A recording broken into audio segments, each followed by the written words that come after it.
যুক্তরাষ্ট্রের president Donald Trump বলেছেন, আমি পোপ হতে চাই। মঙ্গলবার এক সাংবাদিকের সঙ্গে আলাপচারিতায় ট্রাম্প এই মন্তব্য করেন। যদিও এটিকে পুরোপুরি মজার ছলে উপস্থাপন করেন তিনি, তবে এই মন্তব্য ঘিরে শুরু হয়েছে হালকা গম্ভীর আলোচনা। মার্কিন সংবাদ মাধ্যম পলিটিকোর খবরে বলা হয়েছে, ডোনাল্ড ট্রাম্প রসিকতা করে বলেছেন, ক্যাথলিক চার্চের পরবর্তী প্রধান হিসেবে 1 নম্বর পছন্দ তিনি নিজেই।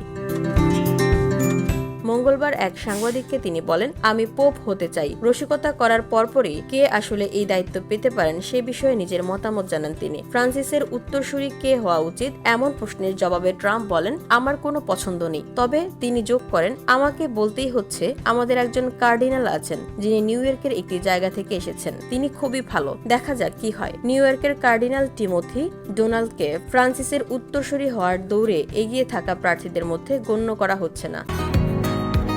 বসুন্ধরা, উত্তরা, বনশ্রী, কুড়িল ও বাড্ডা সহ রাজধানীর বিভিন্ন স্থানে অভিজাত ও অত্যাধুনিক মানের ফ্ল্যাট কেনার এক নির্ভরযোগ্য প্রতিষ্ঠান প্লেজেন্ট প্রপার্টিজ লিমিটেড।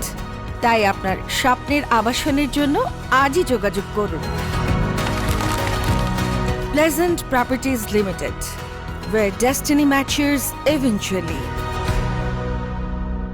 যুক্তরাষ্ট্র থেকে এর আগে কখনো কোনো পোপ আসেননি। আলোচিত রিপাবলিকান সিনেটর লিন্ডসে গ্রাহাম ট্রাম্পের পোপ হওয়ার এই অসম্ভব ইচ্ছাকে সমর্থন জানিয়েছেন। সামাজিক মাধ্যমে তিনি বলেছেন, এ কথা শুনে তিনি উত্তেজিত। গ্রাহাম বলেন, তিনি সত্যিই ডার্ক হর্স প্রার্থী হতে পারেন, তবে আমি পোপ নির্বাচনকারী কনক্লেভ এবং ক্যাথলিক অনুসারীদের এই সম্ভাবনাটি নিয়ে খোলা মনে বিবেচনা করতে অনুরোধ করব। তিনি আরও বলেন, প্রথম মার্কিন পোপ আবার একই সঙ্গে প্রেসিডেন্ট, এই সমন্বয়ের অনেক সুবিধা আছে। এ সময় তিনি পোপ হিসেবে ট্রাম্পের জন্য একটি আনুষ্ঠানিক নামও প্রস্তাব করেন, পোপ ট্রাম্প MM28।